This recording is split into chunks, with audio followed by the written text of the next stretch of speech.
आता बरेच लोक असेही म्हणतील की सर्व सजीवांमध्ये जर सारखेच ब्रह्मतत्व आत्मा आहे तर मग सर्व प्राणी मानव एकसारखे का वागत नाही.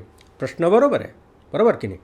कोणी मानव अत्याचारी, कोणी दुराचारी असतात, तर काही संत बनतात, काही शूरवीर असतात, तर काही भित्रे असतात, काही शास्त्रज्ञ बनतात, काही डॉक्टर बनतात, तर काही साधीसुधीच कामं करतात, काही श्रीमंत बनतात, तर काही आयुष्यभर गरीबच राहतात.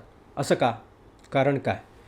तर याचं उत्तर असं आहे की जरी पुरुष आत्मा हा एकाच ब्रह्मशक्तीकडून आलेला आहे तरी आत्मा स्वतः काहीही करू शकत नाही.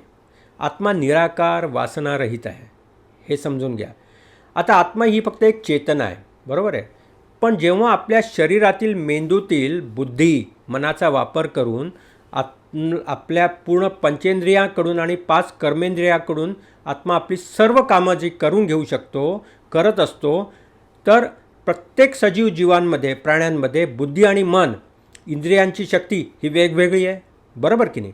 प्रत्येक मनुष्याच्या बुद्धीची, मेंदूची क्षमता आणि मेंदूतील विचार करण्याची क्षमताही वेगवेगळी आहे.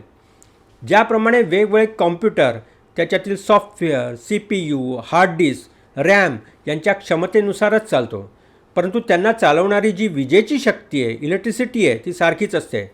तसेच आपल्या शरीरातील बुद्धीचा आणि मनाचा वापर करून, आपल्या सर्व इंद्रियांच्या क्षमतेचा वापर करून प्रत्येक सजीव वेगवेगळ्या पद्धतीने वागतो, स्वतःला प्रस्तुत करतो. ही बुद्धी, हे शरीर आपल्याला DNA मधून मिळत असतं, आपल्याला मागच्या पिढीतून मिळतं.